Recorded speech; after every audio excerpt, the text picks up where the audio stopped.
What is going on, everyone, and welcome to the next episode of the MRL Fastlane. How are y'all doing today? Tonight, we are looking at the newest cup race at Homestead. You can see it right there. It was race number 3 in the season. And, of course, I'm going to give a very brief review of the race. I will let you guys know. It was a caution-free race, so there's a lot of a different strategy to talk about, but most of the formula is the same. So because of that, you have of course, the full race. Apparently, it classified as NASCAR Heat 4. I don't know why I did that, but yeah, the full race right here at the official league YouTube. We're so close, just just under 50 before we hit to 100. I think we can get 100 before the end of the year. Definitely, I think the goal is the end of the season. So we have Homestead here, and of course, if you don't want to be spoiled on who won, then just click off now. But if you don't care, then let's go. So, of course, we have a brand new competitor in the Cup Series. You can see him right there. That's 77 of Baronate. He is actually in the hot seat because he won the previous race at Phoenix. So, he is able to come in and actually run here in the Cup Series for one race. Now, of course, you have his team boss right here on pole. That is Xander, RS Meat Wagon. And I will say right now, like I said, with a caution-free race, basically the majority of the field is going to be split together, much like this. So we're going to see... Tom already, Selling Dreams already having a lot of issues with lag. You can see that he's already up and out of the groove right there. But like I said, turn 2 is going to be insane for some of these guys. They are going to be looking for grip as much as possible. But some deciding to run the top side, some not. There's Worstcott up there. You can see BD as well. But you also have a few drivers that were actually in the back of the pack. The 24 of Cyber was actually in the back of the pack. I don't know why it's like that. Yeah, come on, let's get a little bit more crystal clear. There we go, that 1080p.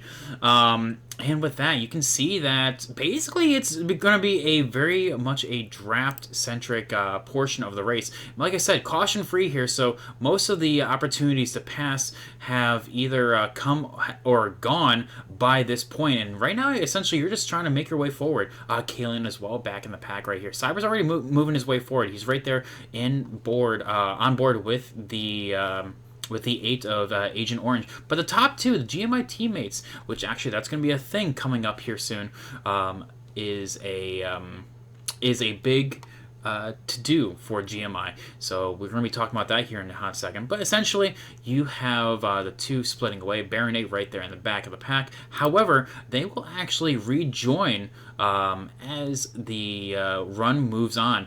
You can actually see in the back, just out of shot, himself and T-Bird are actually going to be lining up in order to keep moving forward. So that is the big thing here that is going to allow the winner of this race to be decided, because UK is just out of draft in that number 14.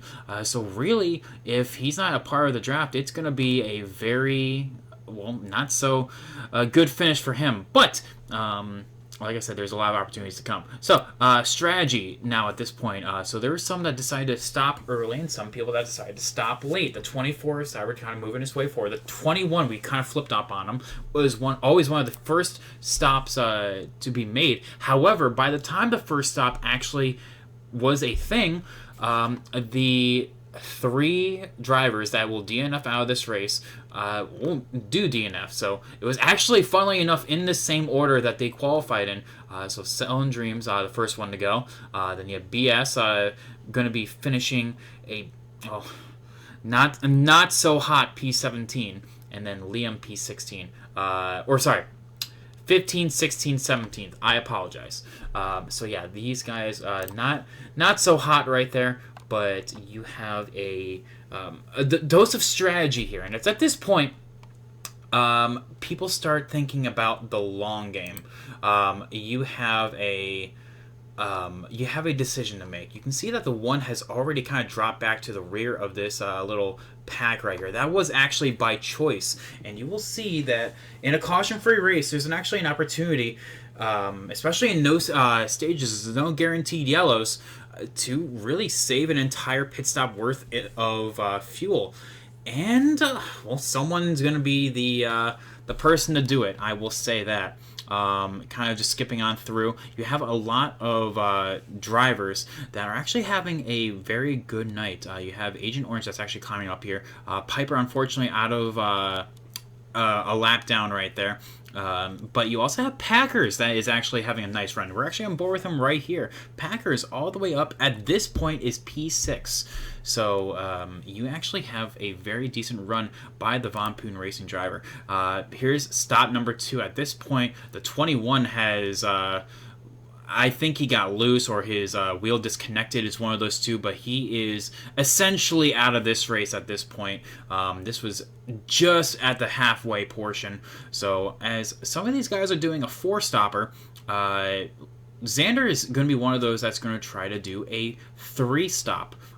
Definitely, it's actually good enough to make it work, barring, of course, you're betting on a no caution. The 77 is also one of those that pits very, very early. You're going to actually see the difference between when where he comes out and where everyone else kind of cycles on through. So you're going to see that here as the pit stop starts cycling here. So there's the 1 that is the 1 trying to save, so he is looking for just drivers to draft with. But as the field kind of cycles on out, the 77 is far and away the leader. If I can actually go on and see where he is, because Xander's eventually going to have to pit. There he goes. So you're going to see... there's a 77 right there. 2 cars ahead. The 96 as well, just outside of reach. So the 47 actually lost 2 spots because of that, but the 77 is now the leader. And again, he's the hot seat driver. Good job from him. Again, moving on forward, everyone is starting to get their strategy in order here. The 77 gets passed by the 96, and actually the 96 gets a nice healthy lap lead right here. But you can also see the 47 and the 1 in the back of the pack right there. Bass doing his best because he's also trying to save, trying to do a late stop here, but he's already pit at this point. Xander's still trying to make it work, and I'm just going to kind of spoil it as we go on into the final stop of the race.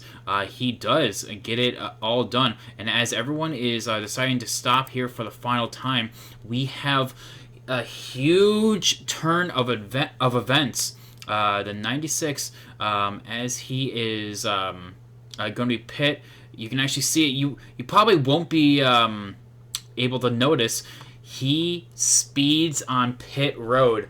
What was once the leader is now going to finish just behind the 6th place car. I do believe he finishes as P7. We're gonna find out here in his Twitter post. But he speeds. Huge stroke of bad luck for him. But as the field kind of comes on around, the 1 is all by his lonesome. The 8's kind of giving him a little of assistance here. And just like that, that is a W for the win right there. And Baronet P2, very excellent job for him. Bass going to be finishing a whopping P3, so very nice a race for GMI and its satellite teams. And as we cross the line, we see it spinning 18. Of course, people going across the line sideways, so we can actually see that Xander actually lapped the field. Again, this strategy only works if it was a caution-free race, and that's essentially what he was banking on right here. Baronet is going to be P2, Bass P3 to complete the podium. Kalen, starting from the rear of the field, by the way, he came back for P4. Same thing with Cyber, starting a whopping P16 and 17 for these guys. Literally doing a great job. UK P6, and then there's T-Bird. Super unfortunate from him, but that's just a cookie and how it crumbles sometimes. Packers P8, Nathan Agent Orange P9 to, and then P10 belongs to BD to complete the top 10. And then we move to the rest of the field. Goose just Xing out of the top 10. Piper P12, Worscott P13, Brandon finishing 37 laps down with I guess how loose the car was, but then 15th, 16th, and 17th right here, as I already said. Funnily enough, BS and Liam one lap away from each other. I noticed that, so if BS only could have stayed out with one lap, or I guess 2 laps in order to make that jump, and he would have finished P15. But as we look to the points, actually, Xander very heavily takes the lead.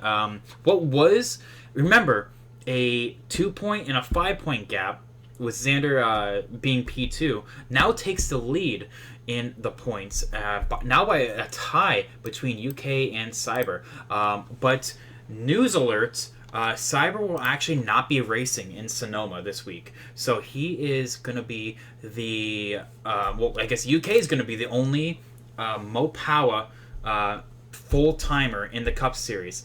There's actually going to be a surprise in Saturday's race that will be from the Mopawa camp. So he won't be the only teammate, but he will be the only full-timer this Saturday. Other than that, Bass makes a good hefty jump up the standings. 4 points away from T-Bird. He can definitely... He actually has P2 in his sights right now. Still, technically, the championship lead is well within his grasp. And as we go to a road course, there's a lot of drivers that it actually suits the driving style. T-Bird's one. He's good at road courses. Bass is specifically good at Sonoma. Kalen's also really good at road courses as well. And then you also have US Trek Enterprise, and then also Tansby Vegas. Liam, all of these guys are actually super good at road courses. So at Sonoma, this is their time to shine. What can they do going into the first road course of the season? And as we go to the wine country, let's take a look at the points right here. Or not the points, the power rankings. Much like what I was saying, that's why these guys are up here, the dark horses. These guys are actually very much a dark horse going into this. They're not sitting the prettiest in points, Kalen being the best of the two, being in a respectable P6 in the standings. But these guys are definitely no slouches by any means, and with that, I mean, it's going to be a big question mark with Cyber being out of the field. Essentially, and right now, he has yet to submit a lap. As of this recording, he may not even be scored with points for this race, which would be a huge blow to his championship run. Hopefully that doesn't happen. We will see. And just with that, you have a big to-do here. And with that, you have, like I said, Xander taking over the top spot in the power ranking. Cyber and UK. Very... It's weird how they work out sometimes. Let's actually go to the stats on that. Cyber and UK, 4.6 versus a 4.3. Literally, the only difference, by the way, this is the qualifying version of this right here, so ignore that. The finishing, look at that, 4th and 5th, 2nd, 5th, and then 5th and 6th. If they're not next to each other, they're somewhere in the top 5. It's insane how consistent these two are compared to each other.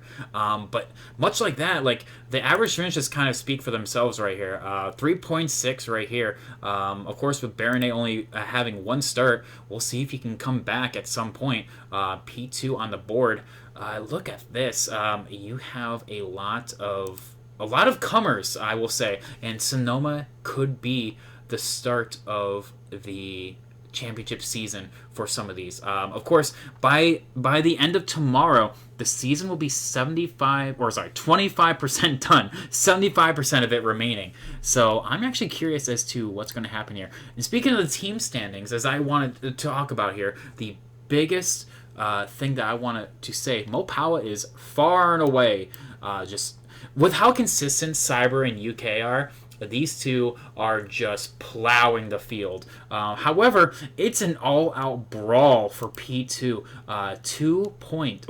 2 positions separated by 5 points. And then you have 15 points back for DKK. Von Poon, just 5 points behind them. It is insane how consistent these teams are and what they are doing. But we may not see GMI for the rest of the season. So it's a shame that their season has come to an end. Let's see if this is the recording is going to pick it up right here.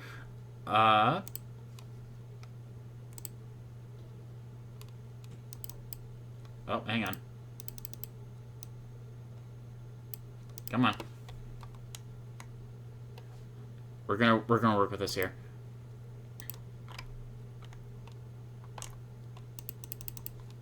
Shoot. All right, it's not working with me. Essentially, GMI is is announcing its retirement from full-time shift in the MRL Cup Series, and actually just MRL period. Now, that doesn't mean that all the drivers are leaving right here. You actually have the drivers shifting to their own new teams. The graphic is right here, but unfortunately, my recording software is not dealing with me. So because of that, you have a shift.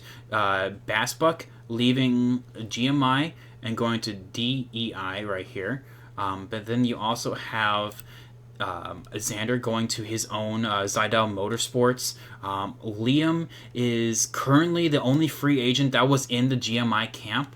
And then you also have finally, there's going to be a brand new team starting in the Cup Series with Grant Racing Incorporated. That is going to be Agent Orange starting his own satellite team of GMI, and they will make their debut at Sonoma. So what can these guys do at Sonoma? That's going to be the big question, honestly. But with that, I'm going to leave it up to you guys. What do you guys have to say about this week? There's a lot to talk about, honestly, and there is. I mean, Sonoma is going to be even better, I would have to say. And with that, I'm going to turn it off to you. Leave a comment on who and where your favorite driver is in the standings and who you think is going to win at Sonoma. And we will see come this Saturday. And with that, we're going to close out now for the night. You have a good one. Peace.